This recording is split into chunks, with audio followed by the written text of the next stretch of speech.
مولانا محمد صاحب التاج والمعراج والبراق والعلم دافع البلاء والوباء والقحط والمرض والألم اسمه مكتوب مرفوع مشفوع منقوش في اللوح والقلم سيد العرب والعجم اسمه مقدس معطر مطهر منور في البيت والحرم شمس الضحى بدر الدجى صدر العلا نور الهدى كهف الورى مصباح الظلم جميل الشيم شفيع الأمم صاحب الجود والكرم والله عاصمه وجبريل خادمه والبراق مركبه والمعراج سفره وفوق سدرة المنتهى مقامه وقاب قوسين مطلوبه والمطلوب مقصوده والمقصود موجود سيد المرسلين خاتم النبيين شفيع المذنبين أنيس الغريبين رحمة للعالمين راحة العاشقين مراد المشتاقين شمس العارفين سراج السالكين مصباح المقربين محب الفقراء والغرباء واليتامى والمساكين سيد الثقلين نبي الحرمين إمام القبلتين وسيلتنا في الدارين صاحب قاب قوسين محبوب رب المشرقين ورب المغربين جد الحسن والحسين مولانا ومولى الثقلين سيدنا أبي القاسم محمد بن عبد الله نور من نور الله يا أيها المشتاقون بنور جماله بلغ العلا بكماله كشف الدجى بجماله حصلت جميع خصاله صلوا عليه وآله وأصحابه وسلموا تسليما اللهم صل على سيدنا بسم اللہ الرحمن الرحیم۔ السلام علیکم ناظرین، پروگرام صبح نور کے ساتھ آپ کا میزبان نذیر احمد غازی حاضر ہے۔ ناظرین کرام، حضرت ابو انیس محمد برکت علی صاحب رحمہ اللہ کی تالیف اسماء النبی الکریم صلی اللہ علیہ وآلہ وسلم سے ایک اسم مبارک پڑھنے کی سعادت حاصل کر رہا ہوں۔ سیدنا المقرئ باب الجنہ صلی اللہ علیہ وآلہ وسلم، ہمارے سردار جنت کا دروازہ کھٹکھٹانے والے، درود و سلام بھیجے اللہ آپ صلی اللہ علیہ وسلم، آپ کی آل پاک اور صحابہ کرام پر۔ حضرت انس رضی اللہ تعالیٰ عنہ سے روایت ہے کہ رسول اللہ صلی اللہ علیہ وسلم نے فرمایا، قیامت کے دن میں جنت کے دروازے کے پاس آ کر اسے کھلواؤں گا۔ جنت کا دربان خازن پوچھے گا، آپ کون ہیں؟ میں اسے بتاؤں گا کہ میں محمد صلی اللہ علیہ وآلہ وسلم ہوں۔ وہ کہے گا، مجھے حکم دیا گیا تھا کہ میں آپ صلی اللہ علیہ وسلم سے قبل کسی شخص کے لیے یہ دروازہ نہ کھولوں۔ حضرت انس رضی اللہ تعالیٰ عنہ سے یہ روایت ہے کہ رسول اللہ صلی اللہ علیہ وسلم نے فرمایا، قیامت کے روز تمام انبیاء کے مقابلے میں میرے پیروکاروں کی تعداد زیادہ ہوگی اور بے شک میں ہی وہ پہلا شخص ہوں گا جو جنت کے دروازے کو کھٹکھٹائے گا۔ ناظرین کرام، تاریخ عالم سے واقفیت رکھنے والے لوگ اور بالخصوص تاریخ تصوف سے تعلق رکھنے والے لوگ اس بات کو جانتے ہیں کہ دین اسلام کی تبلیغ صحابہ کرام اور تابعین کے بعد جن گروہ اولیاء نے یا صوفیاء نے یا امت کے جس طبقے نے سب سے زیادہ دین اسلام کی خدمت کی اور وہ خاص شبنمی انداز اختیار کیا کہ انہوں نے لوگوں کو اپنی نگاہوں سے، اپنی صحبت سے اس طرح بدل دیا کہ ان کے پاس جو لوگ بیٹھتے تھے ان کی نگاہوں کے زاویے بدل جاتے تھے، دلوں کی دنیا بدل جاتی تھی، احوال بدل جاتے تھے، کردار بدل جاتے تھے۔ اور اس کا ثبوت ہماری اپنی جو تاریخ تصوف ہے اور تصوف کی کتابیں ہیں ان میں تو ملتا ہی ملتا ہے۔ آپ دیکھیے کہ لیٹسٹ جو کتاب لکھی گئی تھی صوفی ازم دی ہارٹ آف اسلام، جس کو سعدیہ دہلوی نے لکھا، اس کا دباچہ ناظرین کرام ہندوستان کے مشہور صحافی خوشونت سنگھ بیرسٹر جو تھا اور جو ان کی فارن منسٹری میں رہا، بہت بڑا صحافی تھا انڈیا کا، اس نے اس کا دباچہ لکھا اور اس نے لکھا یہ الزام اور اتہام ہے کہ بر صغیر میں یا دنیا کے دیگر علاقوں میں اسلام جو تھا وہ حکمرانوں کی تلواروں سے پھیلا تھا۔ اس نے کہا یہ بالکل الزام ہے، اسلام سیدنا علی اجمیری، سیدنا خواجہ غریب نواز معین الدین چشتی اجمیری، خواجہ نظام پاک، بابا فرید گنج شکر اور یہ جو اولیاء کرام تھے اور حضرت مجدد پاک، یہ ان کی وجہ سے اسلام یہاں پہ پھیلا تھا۔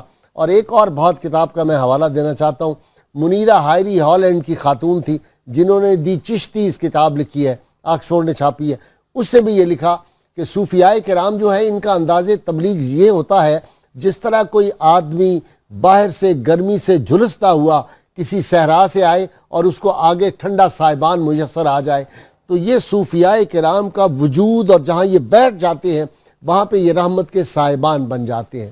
ناظرین کرام، ان صوفیاء کرام میں سے پھر ہم دیکھتے ہیں کہ تاریخ میں ایسے ایسے ہمیں لوگ ملے جو برادران طریقت کی آپس میں محبت، الفت، پیر اور مرید کی محبت اور الفت۔ تصوف کیا ہے؟ تصوف اللہ اور رسول کی محبت کو لوگوں کے قلوب میں ڈالنے کا نام ہے۔ تصوف کس چیز کا نام ہے ناظرین کرام؟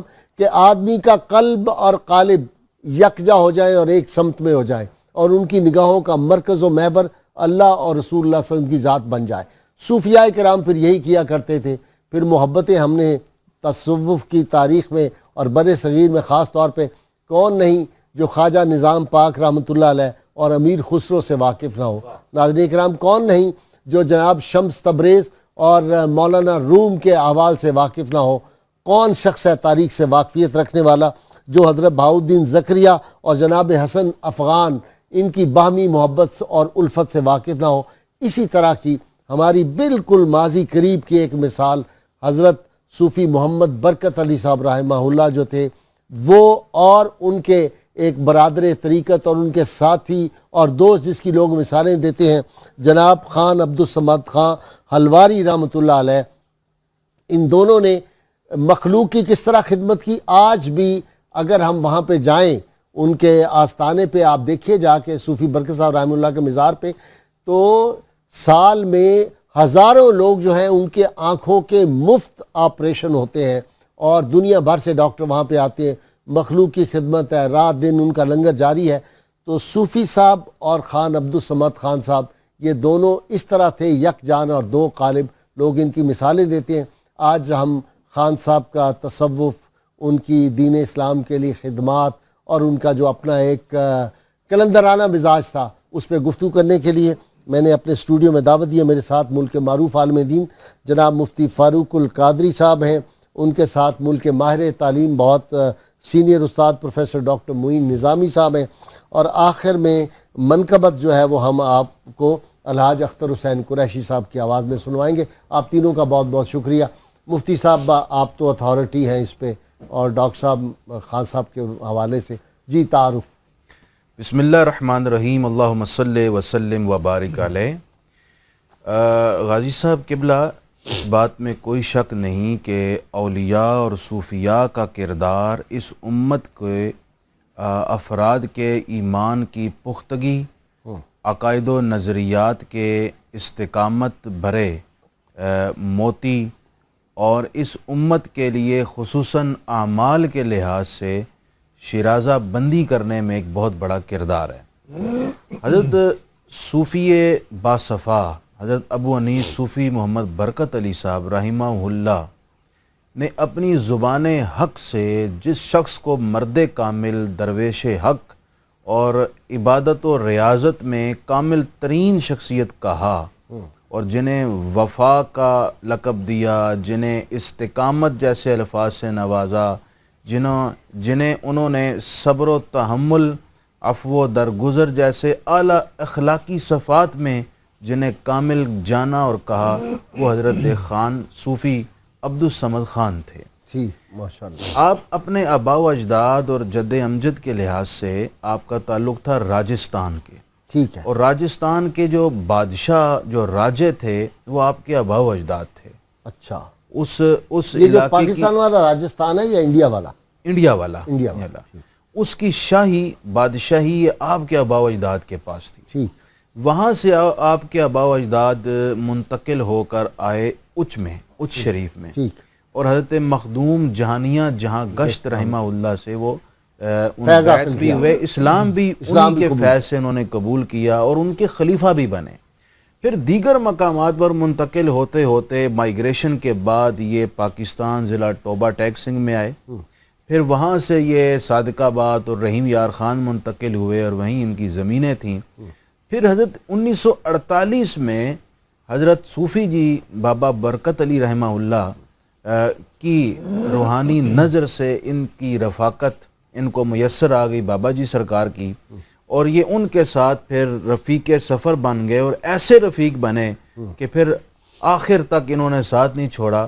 وفاؤں کو نبھاتے ہوئے انہوں نے بابا جی کے زیر سایہ عبادات کی، ریاضات کے مختلف طریقے ان سے سیکھے، اور روحانی مراتب اور منازل کو طے کرتے گئے، حتیٰ کہ اتنا بلند ہو گئے کہ خود حضرت بابا صوفی برکت علی رحمہ اللہ اپنی زبان سے نے مستجاب الدعوات کہا کرتے تھے، بلکہ ان کی بارگاہ میں ان سے دعا کراؤ، بالکل ان کی بارگاہ میں اگر کوئی دعا کے لیے درخواست کرتا تو آپ فرمایا کرتے تھے خان صاحب سے دعا کروائیں، اور پھر خان صاحب دیکھ لیتے تھے کہ یہ شخصیت کیسی ہے، اس کے لیے دعا کرنا مناسب ہے یا نہیں۔ بسا اوقات آپ انکار کرتے تو پھر صوفی برکت علی رحمہ اللہ صوفی جی سرکار پھر خصوصاً ارشاد فرماتے کہ آپ ان کے حق میں دعا کر دیجئے، ان کا عمل یا ان کا کردار جیسا بھی ہو، جو ہمارے در پر جس غرض سے آیا ہے ہمیں اس کے لیے دعا کرنی چاہیے۔ یہ بھی ایک خدمت کا پہلو ہے۔ تو اس طرح خان صاحب علیہ رحمہ نے دعاؤں سے بھی لوگوں کو نوازا، اور اپنے زہد و تقوی کے جو روحانی اثرات تھے وہ لوگوں میں منتقل کیے۔ ٹھیک، خاص اپنا ڈاکٹر صاحب سیدنا ابراہیم بن ادم، جی ہاں، بادشاہی چھوڑ دی، بے شک، مائی رابعہ بصریہ رحمہ اللہ کو بہت لوگ تحفے تحائف دیتے تھے، انہوں نے پرواہ نہیں کی، جی ایسا ہی، حتیٰ کہ بڑے بڑے حضرت حسن بصری جیسی شخصیت سے جی بالکل، کچھ نہیں قبول کیا۔ جی ہاں، تو یہ کیا لوگ ہوتے ہیں، یہ کیا اس طرح ایسا بہت ہی عجیب و غریب یہ معاملہ ہے۔ آپ اکثر فرماتے ہوتے ہیں کہ یہ جو روح تصوف ہے یہ منتقل ہوتی ہے نظروں سے، یعنی یقینی بات ہے کہ تربیت میں تحریریں بھی کام آتی ہیں، گفتگویں بھی کام آتی ہیں، لیکن اصل مسئلہ وہی ہے جو دل سے دل میں منتقل ہوتا ہے، آنکھوں کے ذوق ذریعے یقین پیدا، تو کٹ جاتی ہیں زنجیریں۔ حضرت صوفی عبدالصمد خان رحمۃ اللہ علیہ کے بارے میں یہ ساری چیزیں صادق آتی ہیں۔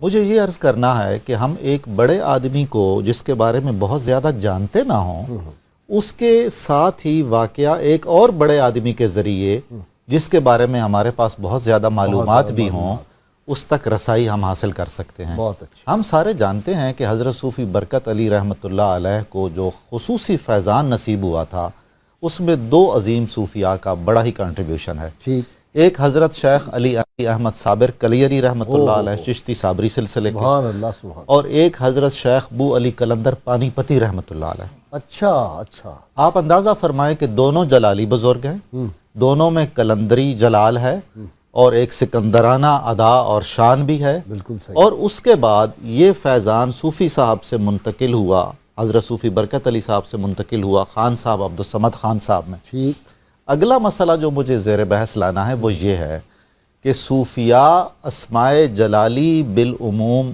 نام نہیں رکھتے ہیں ہاں کہ جی رحمانی اور جمالی اور رحمت اور نرمی اور شفقت والے نام رکھے جائیں. کیونکہ ناموں کا وہ جو مظہر جب بنتا ہے بندہ تو وہ اثرات بھی مرتب ہوتے ہیں. اب صمد اللہ تعالیٰ کے اسماء حسنہ میں بہت ہی غیر معمولی ایک جلالی لقب ہے. اس کی شان ہی میں بے نیازی ہے. ایک عجیب و غریب استغنا ہوتا ہے. چنانچہ تاریخ تصوف اٹھا کر دیکھ لیجئے, تمام ایسے صوفیاء جن کے نام اللہ کے کسی اسم جلالی پر ہیں ان میں کلندرانہ شان ہوگی. صحیح ہے. اور ان کے بارے میں وہ ان اولیاء میں سے شمار ہوتے ہیں جن کے احوال و قوائف اللہ تعالیٰ نے مخفی رکھے ہوئے ہیں. ٹھیک. میرے اولیاء میری رحمت اور محبت کے گنبدوں میں یا ان کی قباؤں میں چھپے ہوئے ہیں اور ان کو کوئی پہچانتا اور جانتا نہیں ہے. حضرت صوفی صاحب برکت علی صاحب کا اور حضرت خان صاحب کا جو غیر معمولی تعلق اور محبت ہے یہ ہمارے عہد کی ایک نادر الوقوع مثال ہے. غازی صاحب 50 سال شب و روز اکٹھے رہنا, ایک دوسرے سے جدا نہ ہونا, آپ کا نہ کوئی نسبی تعلق ہے نہ حسبی تعلق ہے نہ کوئی رشتہ داری ہے نہ کوئی دنیاوی منفعت ایک دوسرے سے حاصل کرنی ہے. صحیح. اور ایک دوسرے کو دیکھے بغیر آپ کا گزارا بھی نہیں ہو رہا. ہم جانتے ہیں سارے کہ حضرت صوفی برکت علی رحمۃ اللہ علیہ کے وصال سے 1 سال پہلے صوفی عبدالصمد خان صاحب نے اجازت چاہی کہ میں اب بہت ضعیف ہو گیا ہوں, بڑھاپا بھی ہے, اور اپنے اہل و عیال کے پاس چلا جاؤں. صادق آباد ضلع رحیم یار خان کے نواح میں شاکر کوٹ کے نام سے ایک بستی ہے جو ساری انہی کی زمینیں ہیں, بہت بڑا لینڈ لارڈ خاندان ہے. تو حضرت صوفی صاحب نے منع فرما دیا, اجازت نہیں دی, اور خواہش یہ تھی کہ ایک 1948 میں جو ساتھ بنا ہے جو خالصتاً للہ ہے وہ دم آخر تک جائے اور ایک عجیب و غریب مثال قائم ہو جائے. آج کے اس زمانے میں جب لوگوں کے لیے صوفیاء کے بہت سارے احوال وائف کو جاننا ماننا سمجھنا ممکن ہی کوئی نہیں ہے, یعنی کچھ مثالیں سامنے آنی چاہیے جس سے اندازہ ہو کہ ہماری تاریخ میں کیسے کیسے غیر معمولی لوگ ہوتے تھے. ٹھیک. یہی وجہ ہے کہ حضرت صوفی عبدالصمد خان رحمۃ اللہ علیہ میں ہمیں وہی مجذوبانہ اور کلندرانہ شان دکھائی دیتی ہے. جمال ہے لیکن اس جمال تک پہنچنے کے لیے جلال کی جلال اوپر چھایا ہوا ہے. یہاں یوں لگتا ہے مزاج میں جلال چھایا ہوا, اور یہ تو قدرتی ہوتا ہے. مزاج علامہ اقبال کہا کرتے تھے مزاج جو ہوتا ہے آدمی کا فطرت یہ آسمان سے اترتا ہے, بے شک آدمی خود ہی بدل سکتا ہے. اچھا جی, یہ تصوف ایک بات ضمناً آ گئی. مثلا یہ باہر کہتے تھے کہ وہاں کیا ہے المستفید دارالحسان کہتے ہیں اس کو, اس جگہ رجوع ہے جگہ نہیں, یہ دالووال. اچھا دالو. وہاں پہ میں حاضری بھی 2 مرتبہ 3 مرتبہ مجھے سعادت ہوئی اسلم ترین صاحب کے ساتھ حاضر ہوا. پہلے بھی میں نے ان کی زیارت کی تھی. وہ الگ سے ایک وہ بنایا ہوا اس طرح اس میں کہتے ہیں وہ رہتے جی وہاں رہتے تھے. یہ بیک سائڈ پر ایک حجرے میں یہ رہا کرتے تھے اور وہیں یہ عبادت کیا کرتے تھے. اتنی سادگی, سادگی تو بھائی صاحب وہ میں الفاظ نہیں ہے کہ میں کیسے تعبیر کروں ان کی سادگی کو. مجھے ایک بات اور کہنی ہے, وہ آپ کی باتوں سے میرے ذہن میں آئی. جس طرح اسماء کے اثرات ہوتے ہیں جلالی یا جمالی, اسی طرح اقلیم تصوف میں صوفیاء کرام کو انبیاء کرام علیہم السلام سے بھی فیوز ملتے ہیں, اور ان کے اوصاف اور ان کی شخصیت کے نمایاں پہلو ان صوفیاء سے ظاہر ہوتے ہیں. اس کو کہتے ہیں کسی نبی کے قلب پر ہونا. جیسا کہ حدیث شریف میں قدم پر بھی کہتے ہیں, بعض کہتے ہیں قلب پر ہونا, بعض کہتے ہیں کہ جناب موسیٰ علیہ السلام کے قدم پہ تھے, جناب عیسیٰ علیہ السلام کے قدم پہ تھے. اس سے مراد یہ ہے کہ مزاج ان سے ملتا جلتا. حضرت مجد الافسانی رحمۃ اللہ علیہ نے اسی بات کو ایک تیسرے انداز میں بھی بیان فرمایا, بہت ہی خوبصورت, کہ فلان نبی علیہ السلام کی نسبت کے سائے میں ہونا. واہ, یہ سب سے محفوظ لفظ ہے, یہ سب سے محفوظ لفظ. جی بالکل. تو حدیث شریف میں آتا ہے کہ 300 اولیاء ہر وقت ایسے ہوتے ہیں جو حضرت آدم علیہ السلام کی نسبت کے سائے میں ہوتے ہیں, اور ان میں سے 300 کے علاوہ ہر دور میں 7 اولیاء ایسے ہوتے ہیں جو حضرت 40 اولیاء ایسے ہوتے ہیں جو موسیٰ علیہ السلام کی نسبت کے سائے میں, ان کی شخصیت کے اوصاف اور نمایاں پہلو ان سے ظاہر ہوتے ہیں. 7 اولیاء ایسے ہیں جو حضرت ابراہیم علیہ السلام کی نسبت کے سائے میں ہوتے ہیں, اور ان کے اوصاف اور محاسن اور فضائل ان سے ظاہر ہوتے ہیں. اور 5 اولیاء ایسے ہیں جو حضرت جبرائیل علیہ السلام کی نسبت کے سائے میں ہوتے ہیں اور ان کے فیوز ان سے ظاہر ہوتے ہیں، اور 3 اولیاء ایسے ہیں جو حضرت میکائیل علیہ السلام کے فیوز کے سائے میں ہوتے ہیں، اور ایک ولی ایسا ہوتا ہے جو اسرافیل علیہ السلام کے نسبت کے سائے میں، یہ حدیث شریف میں ہے۔ اس کی مختلف روایات میں تھوڑا تھوڑا الفاظ کا مختلف بھی ہے، فرق ہے، یہ فرق بھی موجود ہے۔ جیسے وہ ہے کہ 700 اولیاء ہوتے ہیں، ان میں سے اکثریت دمشق میں، شام ملک شام میں ہوتے ہیں، اور اس طرح 40 ابدال ہر وقت موجود ہوتے ہیں، ایسا بھی ذکر موجود ہے۔ تو بہرحال اختلافات روایات کے وہ اپنی جگہ، ہم ایک روایت کو لے کر اپنا جو تجزیہ پیش کرنا چاہتے ہیں وہ یہ کہ صوفی جی سرکار حضرت بابا برکت علی رحمہ اللہ، آپ یہ روایت سنا کر فرمایا کرتے تھے کہ میرے رفیق خاص، میرے معتمد اور میرے وفا شعار ساتھی اور دوست خان عبدالصمد خان رحمہ اللہ تعالی حضرت ابراہیم علیہ السلام کے نسبت کے سائے میں، سبحان اللہ۔ اس وجہ سے جناب ابراہیم علیہ السلام کی ذات میں جو حلم تھا، جو بردباری، جو تحمل اور جو جمال آپ پر غالب تھا، جو رحمت اور خدمت کا جذبہ غالب تھا، وہ سارے غیر خدا سے بے خوفی، بالکل بے نیازی تھی، بے خطر استغنا پڑا آتش نمرود میں عشق، عقل ہے محو تماشائے لب بام ابھی۔ تو وہ اوصاف، وہ بے نیازی، وہ استغنا، خصوصاً استغنا، وہ سارے کا سارا دیکھیں غازی صاحب اپنی زمینوں کو چھوڑ کر، ایک 2 کنال 4 کنال نہیں، فقط رکھتی ہے استغنا، جی جی نہیں والے ہے نا شعر اس طرح جی ایسا کہ وہ جو رکھتی ہے فقط استغنا، جی اتنی زمینوں کو، اپنی جائیداد کو، خاندانی وجاہت، وقار اور بادشاہی کو چھوڑ کر استغنا کو اختیار کرتے ہوئے آ جانا ایک ایسی جگہ جہاں قریب جانور بندھے ہوئے ہیں، ایک ولی کے قرب میں بیٹھ کر، اور شب و روز، یعنی وہ دن کو بھی روزہ رکھتے تھے اور رات کو بھی گویا کہ وہ روزے کی کیفیت میں ہوتے تھے۔ خود بابا جی سرکار فرماتے تھے کہ 24 گھنٹے۔ بریک مجھے لینی ہے مفتی صاحب، اور یہ گفتگو آپ کی جاری رہے گی۔ ناظرین کرام، مختصر سی بریک اور اولیاء کرام کا ذکر ہے، ہمارے ساتھ رہیے گا۔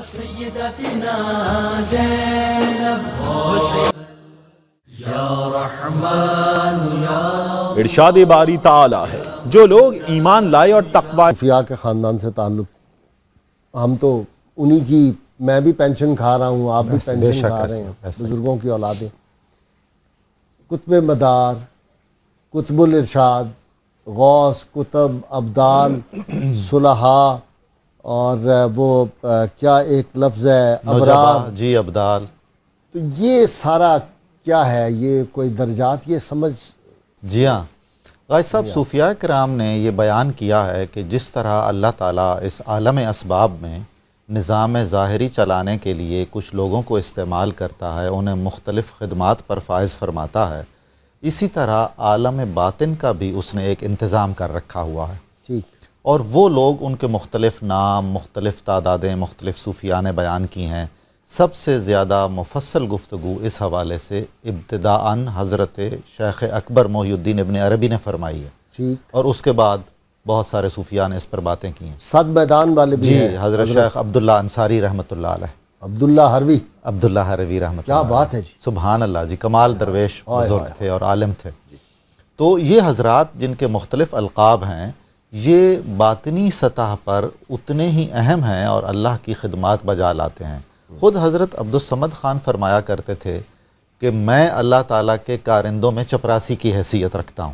اچھا، جی ہاں، اندازہ فرما لیں اس میں انکسار کتنا ہے، اور خود اس جملے سے اندازہ ہے کہ یہ اصحاب خدمت میں سے ہیں۔ تصوف کی اصطلاح میں اصحاب ڈاکٹر خدمت سے صاحب مراد یہ ہے، مکمل ہو جائے گی گفتگو جی، اگر حضرت عبدالعزیز دباغ رحمۃ اللہ کا ذکر نہ بے ہو۔ شک، بے انہوں نے شک، بھی یہ سارے جی بالکل، مدارج سارے لکھے مدارج ہیں، ان بیان کی فرمائے، ڈیوٹیاں بھی بیان کی ہیں۔ ڈیوٹیاں بیان کی ہیں، جی، ایک پورا، یعنی وہ تو جی نیٹ ورک ہے، اور حیرت ہوتی ہے، اور ایسا نہیں ہے کہ عقل اس کو مانے نہیں، ہاں، یعنی اس میں ایسے دلائل ہیں کہ عین ممکن ہے کہ یہ ہو۔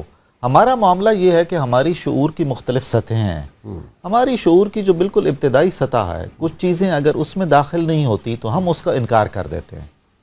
جس کی دیوانگی طے کر گئی کتنے مقام، عقل جس منزل میں تھی اب تک اسی منزل میں۔ بالکل ایسا ہی ہے۔ شعور جب ترقی کرتا ہے اور ہماری روحانیت کے مدارج جب طے ہوتے ہیں تو شعور کی نئی جہتیں کھلتی ہیں. اس وقت اندازہ ہوتا ہے کہ یہ ایک کائنات تھی جو پہلے موجود تھی، ہم اس کا شعور نہیں رکھتے تھے.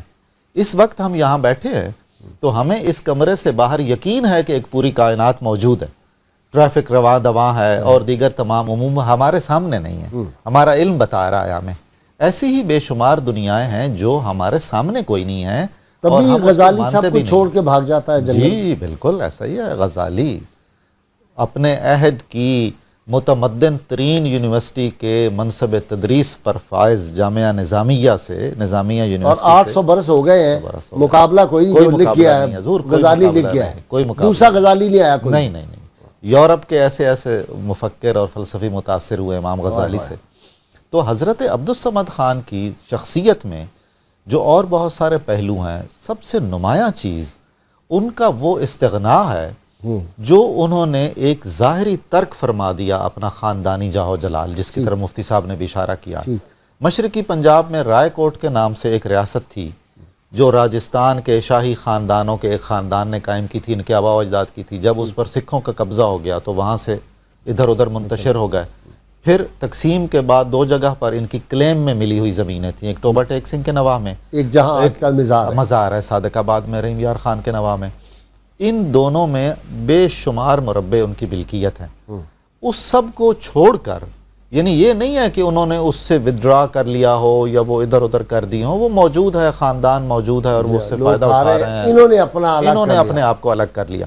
یہ بھی بہت کٹھن کام ہے حضور، یہ بالکل اسی طرح کا سارے وسائل ہوتے ہوئے، ساری سہولیات ہوتے ہوئے ایک جھگی نما جگہ پر رہنا. دوسرا معاملہ ہے کہ ہم ان کی پوری زندگی میں اتنی محبت حضرت صوفی برکت علی رحمۃ اللہ علیہ کو ان سے تھی اور قدم قدم پر لوگوں کو ان کی طرف مائل کرتے تھے. ہر چھوٹے بڑے معاملے پر ان سے دعا کرواتے تھے، ان سے مشورہ لیتے تھے. عرس کی تقریبات میں ختم کا آغاز ہی نہیں فرماتے تھے جب تک صوفی صاحب عبدالصمد خان صاحب نہیں آ جاتے تھے. محبت کا انداز آپ اندازہ فرمائیں. اس سب کچھ کے باوجود ہم دیکھتے ہیں کہ حضرت عبدالصمد خان نے زندگی بھر میں کوئی دعویٰ نہیں کیا، اپنے مرتبے کے بارے میں، اپنی شان کے بارے میں کسی ظاہری یا باطنی کر و فر کا کوئی ذکر نہیں کیا، بلکہ انکسار ہی ہمیشہ رکھا. دوسرا معاملہ یہ ہے کہ وہ جو میں نے عرض کیا ایک استغنا ان میں عجیب و غریب ہے اور ایک مجذوبانہ جلال ہے جو صابری سلسلے کی بھی دین ہے اور کلندری سلسلے بھی چلا آ رہا ہے. بڑے بڑے اہل دنیا اور اہل اقتدار دارالاحسان میں حاضری دیتے تھے اور صوفی صاحب ان میں سے اکثر و بیشتر کو دعا کے لیے ان کے پاس بھیج دیتے تھے. جس کے بارے میں جی نہیں چاہتا تھا ہرگز دعا نہیں کرتے تھے. یعنی بہت کٹھن ہے ایسا کرنا. میں ایک واقعہ جانتا ہوں جی، آپ کے لیے مفتی صاحب بڑا دلچسپ ہوگا. چودھری الیاس جٹ جی فیصل آباد سے ایم این اے تھے، آج کل ان کے داماد ڈاکٹر نثار ہے نون لیگ کے ایم این اے. چودھری الیاس صاحب تو ان کی دشمنیاں ایسے معاملات تھے، تو وہ ایک دفعہ گئے، انہوں نے کہا میرا الیکشن لڑنے کا کوئی پروگرام بن رہا ہے. تو انہوں نے کہا جاؤ، صوفی صاحب نے کہا اور انہوں نے سماعت صاحب نے تمہیں ایم این اے کی ہم نے سیٹ دے دی. انہوں نے الیکشن لڑا، کبھی زندگی میں کوئی کونسل کا الیکشن نہیں لڑا تھا، وہ ایم این اے ہو گئے. اس کے بعد وہ دوبارہ، یہ انہوں نے مجھ مرحوم نے خود سنایا، چودھری الیاس ایم این اے دوبارہ جب ہوا تو پھر یہ گئے تو چودھری صاحب نے نا ایم پی اے کے لیے، ان کا خیال تھا کہ ایم پی اے زیادہ بہتر کام کرتا ہے، گورنمنٹ سے رابطہ رہتا ہے، انہوں نے ایم این اے کی سیٹ چھوڑ دی. تو یہ گئے جا کے کہنے لگے کہ وہ میں اس دفعہ ایم پی اے. انہوں نے کہا میں نے تو تمہاری لیے ایم این اے کی اللہ کا سیٹ مانگی ہوئی ہے، اب جاؤ مجھے جیت کے دکھانا. تو وہ میرے پاس آئے تو میں نے انہیں کہا کہ وہ انہوں نے کہا ہے تو پھر آپ ایم پی اے چھوڑ دیں. کہنے لگے نہیں، ایم پی اے آسان بہت ہے، کمزور کینڈیڈیٹ ہے، مقابلے میں آسانی سے جیت جائیں گے. وہ ہار گئے لیکن کمزور کینڈیڈیٹ. پھر تیسری مرتبہ جب وہ یہ داماد والا معاملہ آیا تو پھر بھی غالباً انہوں نے پھر دعا دی دوبارہ، یعنی ایم این اے بنے تھے غالباً. بالکل مستجاب الدعوات ہونا، عجیب یہ معاملہ. ہاں جی، اور سیف زبان ہونا. یعنی خود حضرت صوفی برکت علی رحمۃ اللہ علیہ، حیرت ہوتی ہے ایسی محیر العقول باتیں، یعنی جس کے لیے بعض اوقات لگتا ہے کہ لفظ کرامت تھوڑا ہے. کوثر نیازی نے لکھا ہے اپنی کتاب میں، اس کا ذکر کیا تھا کہ صوفی برکت علی صاحب کے پاس آیا تو انہوں نے کہا میرا بیٹا جو ہے اس کے لیے دعا کرے، ایم بی بی ایس کے بعد وہ ایم آر سی پی کا کوئی امتحان ہے اس کا. تو وہ بار بار ہاتھ اٹھاتے تھے، کہتے یا اللہ اس کی عمر میں برکت دے دے. اور کوثر نیازی کی کمر کو یا اللہ مضبوط کر دے، اس کی عمر میں برکت دے دے، اس کی تقدیر کو ٹال دے. وہ کہتا ہے میں بار بار کہوں کہ MRCP کے لیے دعا کریں، جس نے پیپر دیے ہوئے. واپس گیا اسلام آباد، ایکسیڈنٹ ہوا، وہ بچہ فوت ہو گیا. اس وقت وہ کہتا ہے مجھے سمجھ آئی کہ یہ جو انہوں نے کہا تھا کہ اس کی کمر مضبوط ہو جائے اور اس کے لیے یا اللہ اس کی تقدیر بدل دے، وہ تو ایسا ہی. جی یہ کیسے ہوتا ہے اپنا ایسا ہی مفتی صاحب؟ معاملات ہیں جی غازی صاحب. دراصل اللہ تعالیٰ لوح محفوظ کو ان کے سامنے کر دیتا ہے، جیسا کہ حضرت عبد الوہاب شعرانی عارف باللہ رحمہ اللہ تعالیٰ فرماتے ہیں کہ متصوفین کے نزدیک، صوفیاء کے نزدیک اس وقت تک کوئی شخص مرد کامل ولی نہیں ہو سکتا جب تک وہ اپنے مریدین یا عقیدت مندوں کے عالم ارواح سے لے کر ان کے جنت میں داخل ہونے تک کے تمام احوال سے واقف نہیں ہو جاتا. اللہ تعالیٰ لوح محفوظ کی وہ کتابیں، وہ دفاتر ان کے سامنے کر دیتا ہے، وہ ساروں کے احوال پڑھ اور جان لیتے ہیں. یہی وجہ ہے کہ جب ان کے سامنے لوگ حاضر ہوتے ہیں تو ان کی باتیں زبان پر آنے سے پہلے وہ بیان کر دیتے ہیں، دلوں کے احوال سے بھی آگاہ ہوتے ہیں اور ان کے آنے والے نتائج اور احوال سے متعلق بھی انہیں اطلاع اور واقفیت ہو جاتی ہے. یہاں میں ایک اور پہلو کہنا چاہتا ہوں. کسی بھی شخصیت سے متعلق اگر آپ جاننا چاہتے ہیں کہ اس کا مرتبہ، اس کا رتبہ، اس کی قابلیت، استعداد اور صلاحیت کیسی ہے عند اللہ یا عند الناس، تو اس کا ایک طریقہ یہ بھی ہوتا ہے کہ اس کے معاصرین یا اس سے عالی مرتبت لوگوں کے اس شخصیت کے بارے میں کیا رائے ہے. حضرت خان عبدالصمد خان علیہ رحمہ کے بارے میں صوفی برکت علی رحمہ اللہ نے اپنے تمام مریدین اور اہل محبت پر یہ واجب قرار دیا تھا کہ جو مجھ سے محبت کرتا ہے اس پر لازم اور واجب ہے کہ وہ خان کے احترام کرے گا، ان سے محبت رکھے گا اور ان کی تعظیم اور توقیر اور اکرام میں کسی طرح کی کوئی کمی نہیں آنے دے گا. یہ جملہ آپ کا فرمانا دراصل یہ اس بات کی طرف اشارہ تھا کہ ان کا مرتبہ اور مقام صوفیاء کے درمیان بہت بلند ہے، اور اگر اس میں ادنا سی کمی آئی تو کہیں تمہارے لیے ایمان کے ضیاع کا باعث نہ بن جائے.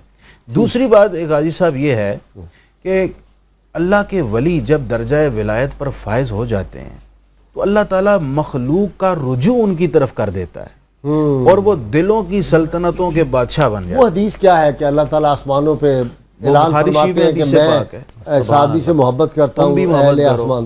پھر اس کے بعد اس محبت کو زمین والوں میں منتقل کیا جاتا ہے، یعنی پہلے اس محبت کو آسمان میں پھیلایا جاتا ہے اور آسمانوں پر سائن بورڈ لگتے ہیں اس کی محبت کے، پھر زمین پر یہ محبت آتی ہے اور زمین والے پھر اس کی طرف رجوع کرتے ہیں. حضرت خان صاحب کی بارگاہ میں اچھا ایک بات ہے مفتی صاحب، نہ انہوں نے فلیکسیں لگائیں، نہ کبھی میں بھی یہی عرض کرنے والا تھا، میں بھی میرے کشف پہ قائل ہو گئے آپ. بالکل جناب، آپ کی ولایت آخر آپ نے بھی کیسے کیسے چہرے دیکھے ہوئے ہیں. تو غازی صاحب دیکھیے اس دور میں آج کی نسبت زیادہ مشکل تھا اپنے آپ کو متعارف کروانا. درست.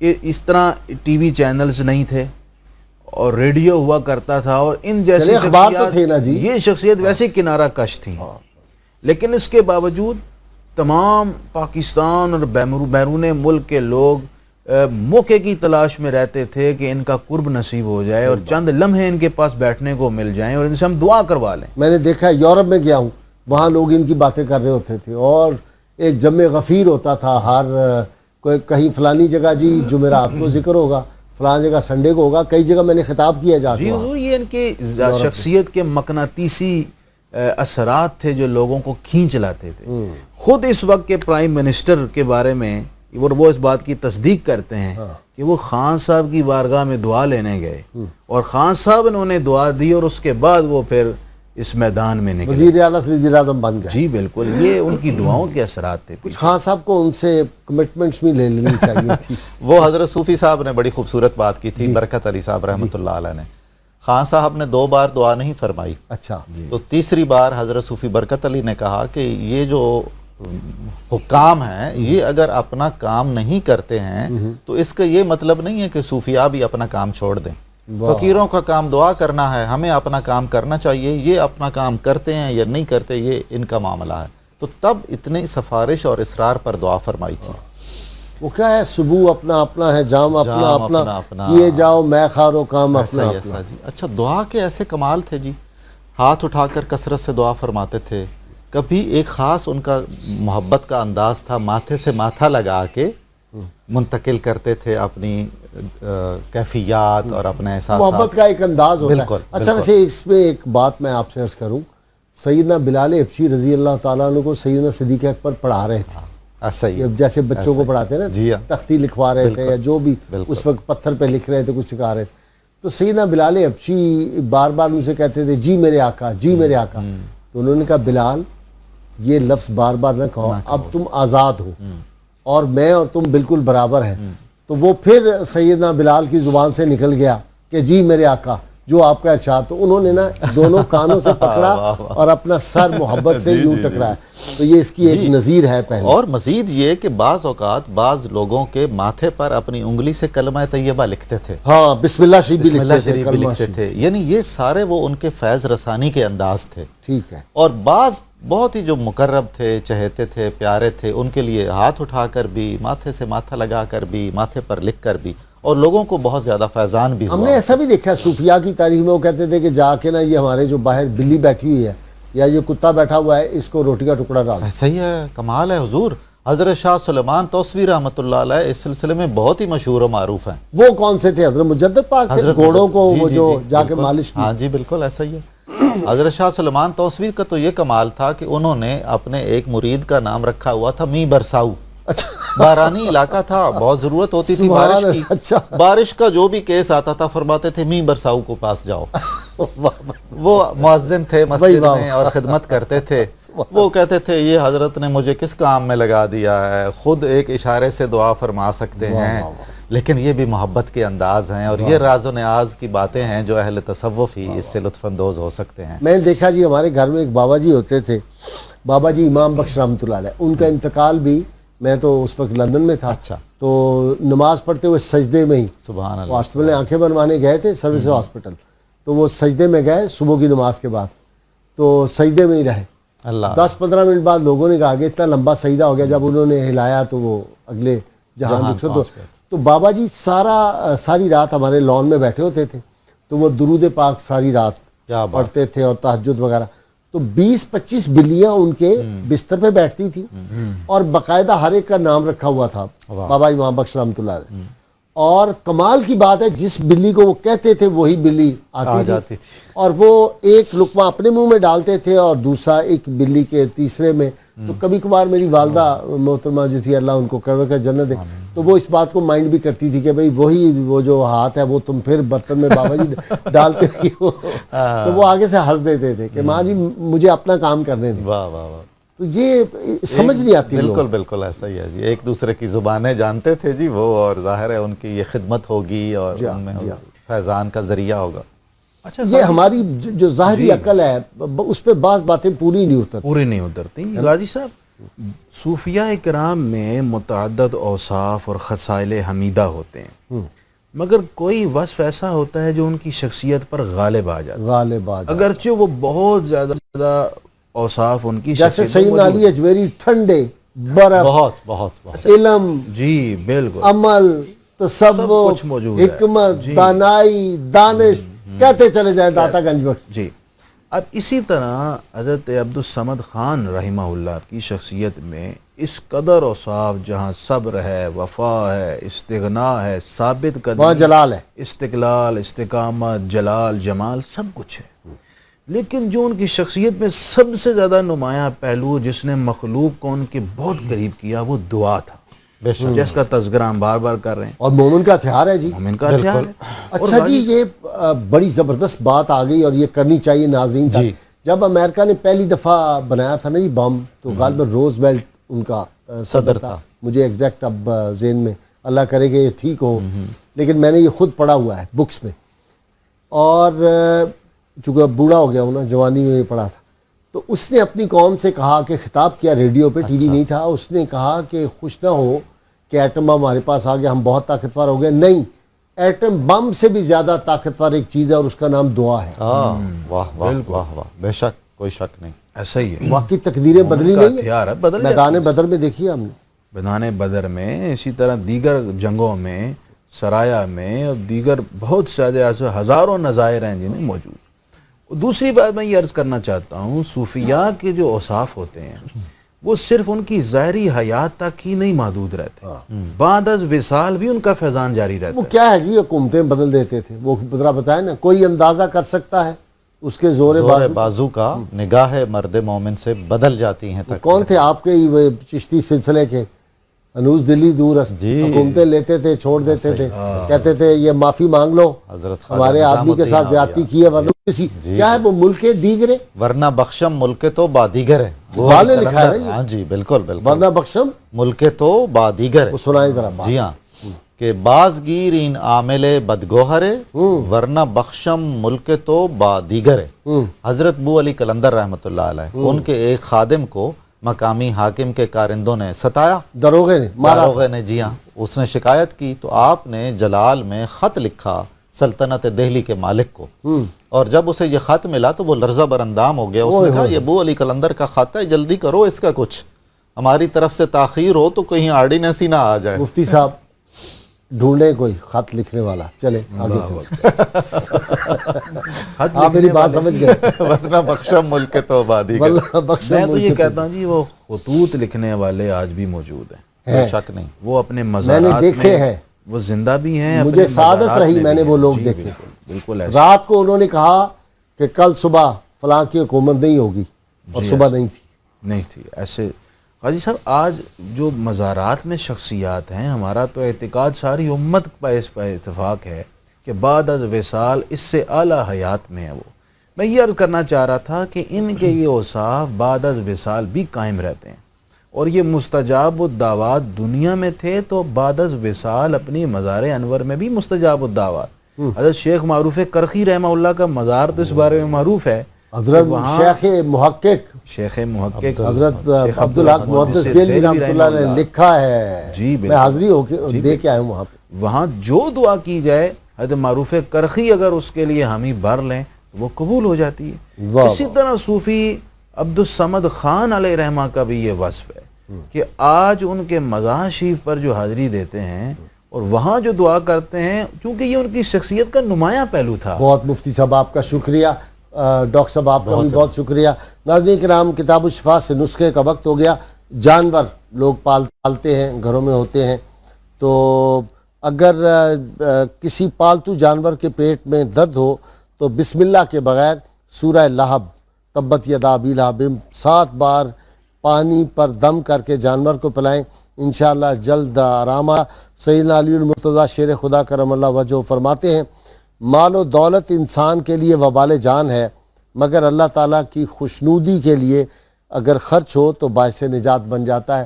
ناظرین کرام، اپنے میزبان نذیر احمد غازی کو کل تک کے لیے اجازت دیجیے، اور جاتے جاتے جناب الحاج اختر حسین قریشی صاحب سے منقبت بڑی خوبصورت آواز میں آپ پڑھتے ہیں۔ قریشی صاحب، ہاتھ میں ہاتھ دینا میرا کام تھا، اب یہ نسبت نبھانا تیرا کام ہے، بحر الفت میں کشتی بہا میں نے دی، اب کنارے لگانا تیرا کام ہے، بیعت کرنے سے میرا تو سودا ہوا،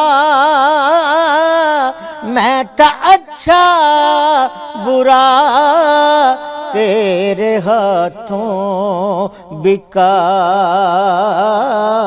یہ اندھیروں بھرا دل تجھے دے دیا، اس میں شمع جلانا تیرا کام ہے، تیرے قدموں میں آنا میرا کام تھا، میری قسمت جگانا تیرا کام ہے، میری میری آنکھوں کو ہے دید کی آرزو، میری آنکھوں کو ہے دید کی آرزو، مکھ سے پردہ اٹھانا تیرا کام ہے، تیرے قدموں میں آنا میرا کام تھا، میری قسمت جگانا تیرا کام ہے۔